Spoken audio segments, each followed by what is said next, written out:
পুরো ভিডিওটি না দেখলে বোঝাই যাবে না যে কেকটির ফাইনাল লুকটা কেমন এসেছে। এখন দেখতে কেকটা যেমন লাগছে তার একদম চেঞ্জ হয়ে যাবে পুরো কেকটা রেডি করার পর।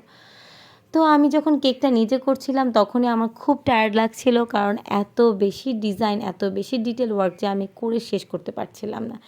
তারপরে যেহেতু অর্ডার নিয়েছি তাই কাজ তো করতেই হবে, তাই অল্প অল্প করে কাজ করছিলাম আর বলছিলাম যে আল্লাহ আল্লাহ করে কেকটা শেষ হলেই বাঁচে। এই ধরনের কেকগুলো আমরা একটু বড় সাইজে নিয়ে থাকি, কারণ এই ধরনের কেকে অনেক কাজ থাকে, অনেক ওয়ার্ক থাকে এবং অনেক বেশি আমাদের খাটনি হয়ে যায়। তো এই পর্যন্ত যারা ভিডিও দেখেছেন তারা একটু আমাকে জানান যে আপনারা কে কোন এরিয়া থেকে দেখছেন আর আমার ভিডিও আপনাদের কেমন লাগছে।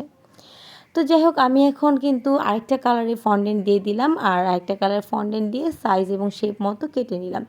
যেহেতু এই কেকে প্রায় 6-7টা কালারের ডিজাইন হবে, তাই এক একটা কালার করতে আমার অনেক সময় লেগেছে। আর ফন্ডেন্টের কালারগুলো করতে কিন্তু একটু বেশি সময় লাগে, যেহেতু ফন্ডেন্ট একটা ডো টাইপের হয়। তো এই ধরনের ফন্ডেন্ট যে আমরা কালার করি সেটা খুব ভালো করে মিক্স না করলে দেখা যায় একদিক দিয়ে ফন্ডেন্টে কালার মিক্স হয়েছে তো অন্য দিক দিয়ে মিক্স হচ্ছে না, এটা দেখতেও ভালো লাগে না। তো আমরা এটা খুব ভালো করে মেনটেন করার চেষ্টা করি।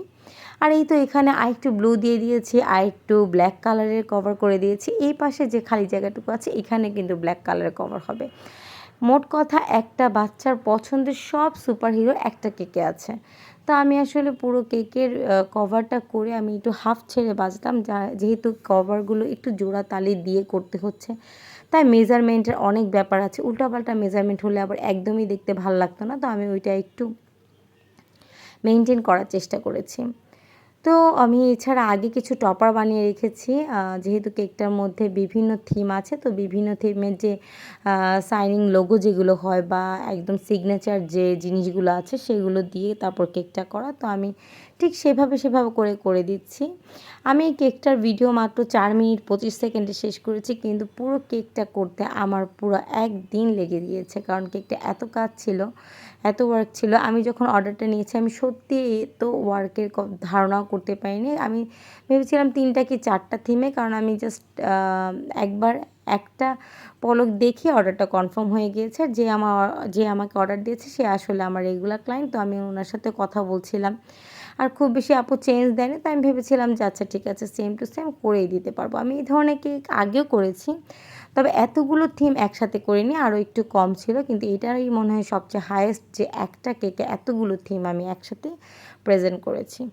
তো যাই হোক, কাজ করতে করতে আমি অনেকগুলো টপারও বসিয়ে দিচ্ছি এবং টপারগুলো দেওয়ার পর কিন্তু কেকের লুকটা এখন অনেক চেঞ্জ হয়ে গিয়েছে। একটা কেক একদম প্রথম ভিডিও প্রথম জায়গায় দেখলে কখনো বোঝা যায় না যে এটার লাস্ট ফিনিশিং বা লাস্ট ডেকোরেশনটা কীরকম হবে, কিন্তু পুরো ডেকোরেশন পুরো ফুল ভিডিও দেখলে বোঝা যায় যে আসলে আমরা একটা কেকে কত ধরনের এফোর্ট, কী ধরনের এফোর্ট দিয়ে থাকি।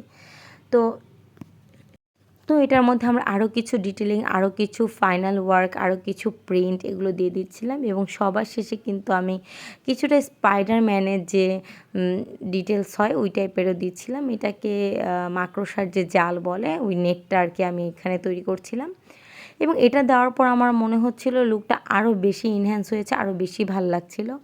অনেক কাজ হলো, কেকটা কিন্তু দেখতে খারাপ লাগছিল না, এটার লুকটা এরকমই ভালো লাগছে এবং এইভাবে এই ধরনের কেকগুলো বেশি সুন্দর লাগে।